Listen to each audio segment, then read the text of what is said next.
बिस्मिल्लाहिर्रहमानिर्रहीम। आप जब भी एडमिशन लेते हैं पंजाब यूनिवर्सिटी में, सरगोदा यूनिवर्सिटी में, जीसीयूएफ में, बीजीयू में, आईयूबी में, कोई भी यूनिवर्सिटीज हैं, आप वहां पे एडमिशन लेते हैं एनुअल सिस्टम में, बीए, बीएससी, एडीपी में या प्राइवेट। पहले आप एमए एमएससी करते हैं, तो अब तो प्राइवेट एमए एमएससी क्योंकि बंद हो गया, तो स्टूडेंट्स का अक्सर औकात रिजल्ट देखते हैं जब, तो 20%, 25%, 30%, ये ज्यादा से ज्यादा 40% होती है percentage passing ratio. 60 to 70% students fail हो जाते हैं, दोबारा पेपर देते हैं, फिर सप्ली आ जाती है। जैसे मेरा अभी रिजल्ट सप्लीमेंट्री 2022 का मैंने स्टूडेंट्स का रिजल्ट शेयर किया, उसमें भी मैंने 2-3 स्टूडेंट्स थे जिनकी सप्ली आई, बाकी अल्हम्दुलिल्लाह सारे क्लियर कर गए। अब ये सप्ली क्यों आती है, इसके पीछे रीजंस क्या हैं? यूनिवर्सिटी के एंड पे, हमारे एजुकेशन सिस्टम के एंड पे और स्टूडेंट्स के एंड पे 3 मिस्टेक्स कौन सी हैं और इसका हल क्या है? स्टूडेंट्स के एंड पे आप लोगों को मैं इसका एक सॉलिड हल भी बता दूंगा, आप लोग वो भी देख सकते हैं अगर आपकी भी खुदा ना खास्ता इन फ्यूचर कोई सप्ली आती है तो। आपको इसके साथ ही बताता चलूं कि हमारी इंग्लिश की क्लासेस इंशाल्लाह ताला मंडे से 22 मई से स्टार्ट हो रही हैं। अगर आप लोग ज्वाइन करना चाहते हैं, मेरा व्हाट्सएप नंबर दिया गया है मेरे यूट्यूब चैनल पे, आप लोग वहां से कॉन्टैक्ट कर सकते हैं। सप्लीमेंट्री 2022 और एनुअल 2022 एग्जाम का जो रिजल्ट है बीए बीएससी का, वो मैंने यूट्यूब चैनल पर शेयर किया हुआ है, आप लोग वो भी चेक कर सकते हैं। अब हम बात करते हैं अपने टॉपिक की कि स्टूडेंट्स फेल क्यों होते हैं। सबसे पहली चीज, स्टूडेंट की गलती।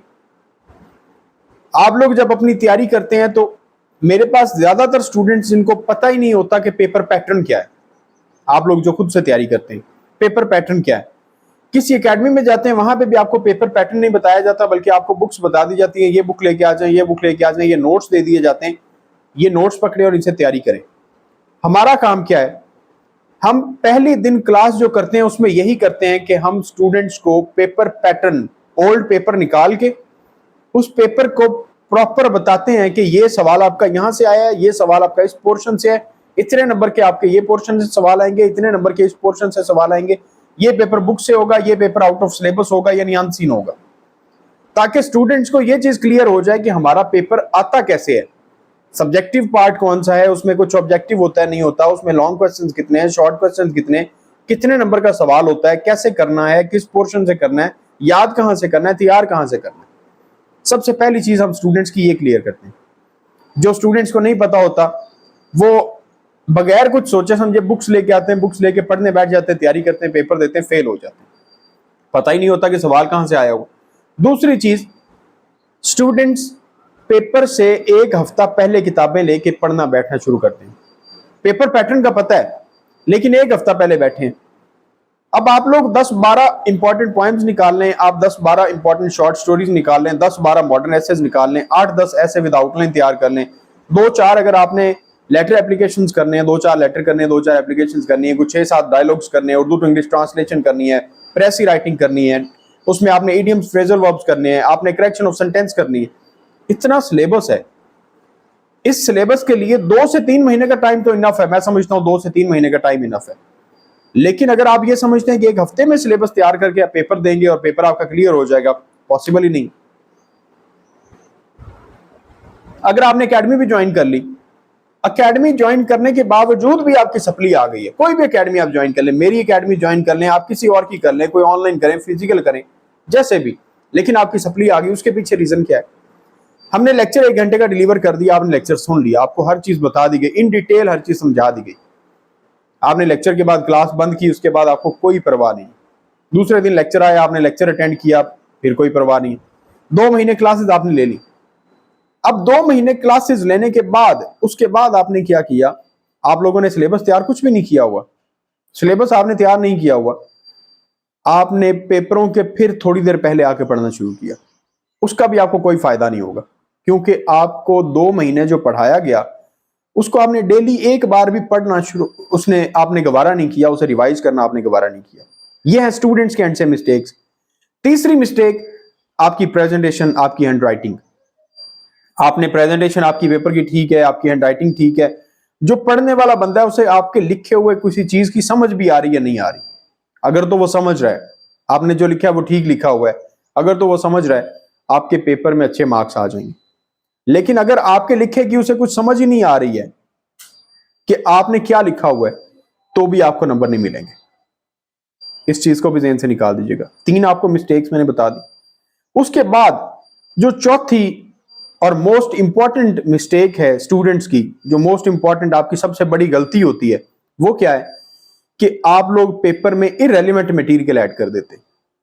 आपसे सवाल एक पूछा गया, आपने मल्टी टॉपिक्स याद किए हुए, आपसे एक पोएम के बारे में, फर्स्ट पोएम है, सेकंड पोएम है, थर्ड पोएम है, आपसे पूछ लिया गया कोई एक सवाल, अब आपने उसका जवाब लिखना है, तो आपने उस सवाल को ही सिर्फ आप क्लियर करें, उस सवाल का जवाब क्या बनता है। लेकिन जब आपने मल्टी टॉपिक याद किए होते हैं आंसर्स, उसमें पूरी पूरी पोएम का एक थीम दिया गया होता है, आपने हर सवाल के जवाब में वही एक जवाब लिख देना है, वो आपका सवाल गलत हो जाएगा। ये आप लोगों की मिस्टेक्स हैं जिस वजह से आप लोग फेल होते हैं। अब हम आ जाते हैं एजुकेशन सिस्टम पे और यूनिवर्सिटी पे। यूनिवर्सिटी और एजुकेशन सिस्टम के एंड पे कौन सी मिस्टेक्स हैं जिस वजह से आप स्टूडेंट्स को फेल किया जाता है। पहली बात कि फेल होते हैं आप लोग। अब हम बात करेंगे फेल किया जाता है। यूनिवर्सिटी में जब आप पेपर देते हैं तो वहां पे पेपर देने वाले स्टूडेंट्स की जो तादाद है वो तकरीबन 70-80 हज़ार के करीब होती है। हर यूनिवर्सिटी में ऑलमोस्ट 50 हज़ार से ज्यादा स्टूडेंट्स होते हैं जो BA BSc के पेपर देते हैं। जब आप लोग पेपर देते हैं, आप लोगों के पेपर चेकर्स के पास जाते हैं, जितने भी पेपर चेक करने वाले होते हैं। अब उनके पास पेपर जाने बंडल में, 1000 पेपर का बंडल चला गया, 2000 पेपर के बंडल चले गए, 2 चले गए, 3 चले गए, 5 चले गए, इतने बंडल्स डिवाइड होते हैं, उन लोगों ने चेक करके देना होता है। अब उन्होंने चेक, आप क्या समझते हैं कि आजकल पाकिस्तान में किस जगह पे ईमानदारी मौजूद है? कहीं पे भी नहीं है। मैं कहता हूं 99% बेईमानी। बिल्कुल भी ये बात नहीं करनी चाहिए, किसी के बारे में नहीं कहना चाहिए। टीचर्स के बारे में हमारे लिए काबिल एहतराम है, लेकिन जो चीज है, जो फैक्ट है, वो ये है कि आपके पेपर्स आगे घर में गए किसी टीचर के, उसके घर में फैमिली में जितने भी लोग हैं, ठीक है, लड़के हैं, लड़कियां हैं, या आगे कोई एकेडमी है उसके पास स्टूडेंट्स हैं, जो भी, उनको पेपर कुछ दे दिए जाते हैं कि जनाब ये पेपर चेक करें। एक कसवटी पे परखा जाता है और एक पैटर्न सेट कर दिया जाता है कि इतने स्टूडेंट्स को पास करना है, इतने स्टूडेंट्स को फेल करना है।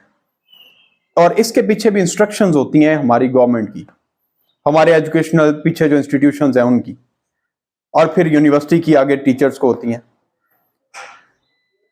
इसके पीछे रीजन क्या है? आपको गवर्नमेंट जॉब नहीं देनी, क्योंकि आप लोग जब 70 हज़ार स्टूडेंट अगर है और 70 हज़ार स्टूडेंट में से कोई 65 हज़ार या 60 हज़ार लोग अगर अच्छे नंबरों से पास करके निकल जाएंगे, तो आगे आप लोगों ने जाके सरकार से डिमांड करनी है कि हमें गवर्नमेंट नौकरियां चाहिए, और नहीं है। तो उसका हल क्या निकाला गया कि यहां पे स्टूडेंट्स को रोकने की कोशिश की जाए। आज तक कैसा पॉसिबल है कि आप लोग इंटरमीडिएट से निकल गए, आप लोग मैट्रिक से निकल गए बगैर सप्ली के किसी चीज के, और BA BSc में आके आप लोगों की इस्लामियात की सप्ली लग रही है। वो चीजें जो आप मैट्रिक में पढ़ के आ रहे हैं, वो आप लोगों को इस्लामियात में फेल किया जा रहा है, आपको पाकिस्तान स्टडीज में फेल किया जा रहा है। फिर कई ऐसे स्टूडेंट्स होते हैं जिनका रिजल्ट आता है, वो बताते हैं कि सर हमारा पहले, हम सप्ली से पहले जो हमारा रिजल्ट आया था एनुअल में, पहला रिजल्ट, उसमें हमारे मार्क्स ज्यादा थे। फॉर एग्जाम्पल एक जर्नलिज्म का सब्जेक्ट है, उसमें 80 नंबर थे, इंग्लिश की सप्ली आ गई, मैंने सप्ली का पेपर दिया है, जब रिजल्ट आया तो मेरे जर्नलिज्म के मार्क्स कम हुए। इसके पीछे हजारों रीजंस हैं। अब क्या किया जा सकता है? पॉसिबल सोल्यूशन क्या है?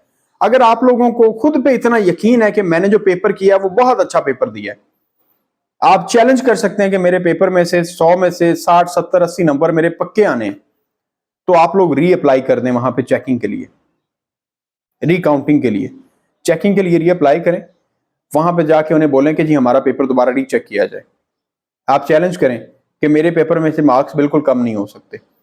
लेकिन अगर आपको यह लगता है कि मेरे एंड से मिस्टेक्स हैं, या मैंने पेपर किया ही ऐसा था कि मुझे 35-40 नंबरों की उम्मीद थी, तो फिर आपको दोबारा पेपर देना पड़ेगा। आप रिकाउंटिंग के लिए, रीचेकिंग के लिए अप्लाई कर ही नहीं सकते। ये कुछ बेसिक रीजंस हैं पाकिस्तान में जो स्टूडेंट के एंड पे हैं, जो एजुकेशनल सेक्टर्स के एंड पे हैं, जो आपको इंस्टीट्यूट्स, यूनिवर्सिटीज, टीचर्स, हर बंदा इसमें इन्वॉल्व है। बजाते खुद हम स्टूडेंट्स भी इन्वॉल्व हैं इन चीजों में कि हमारी भी गलतियां होती हैं। इसलिए हमें अपने एंड से परफेक्ट करना चाहिए, 110% करना चाहिए, तैयारी मुकम्मल करनी चाहिए। आप लोगों के पास अब 2 महीने हैं, लेकिन जितने स्टूडेंट्स ने एडमिशन भिजवा दिया है, मैं 100% गारंटी से कह सकता हूं कि आप में से आधे स्टूडेंट्स ऐसे होंगे जिन्होंने अभी तक किताबें नहीं ली। अगस्त में आप लोगों के पेपर हैं, मई का महीना गुजर चुका है, जून और जुलाई 2 महीने और अभी तक स्टूडेंट्स ने किताबें नहीं ली।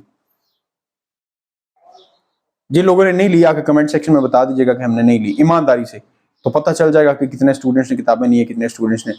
बेसिक चीजें हैं जो आपको फेल करवाने की वजह बनती है। खुद को बेहतर बनाएं, हर चीज बेहतर हो जाएगी। सबसे पहले शुरुआत अपने आप से करें कि हमने अपने आप को बेहतर बनाना है, अपने आप को बेहतरीन बनाना है। इंशाअल्लाह ताला सारी चीजें पॉजिटिव हो जाएंगी। अल्लाह ताला आप सबको कामयाब करे।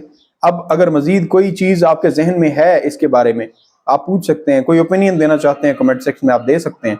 मेरी किसी बात से इत्तेफाक नहीं करते तो भी आप लोग कमेंट सेक्शन में हाजिर है, कमेंट सेक्शन, आप वहां पे बात कर सकते हैं। अल्लाह ताला सबका आमीन नासिर। दुआओं में याद रखिएगा, चैनल को सब्सक्राइब कर लीजिएगा। हमारी क्लासेस का आगाज इंशाअल्लाह ताला 22 मई से है। इसके बाद नेक्स्ट सेशन इंशाअल्लाह ताला हमारा 10 जून से होगा। अगर आप लोग ज्वाइन करना चाहते हैं, मोस्ट वेलकम, आप क्लासेस ज्वाइन कर सकते हैं। अल्लाह हाफिज।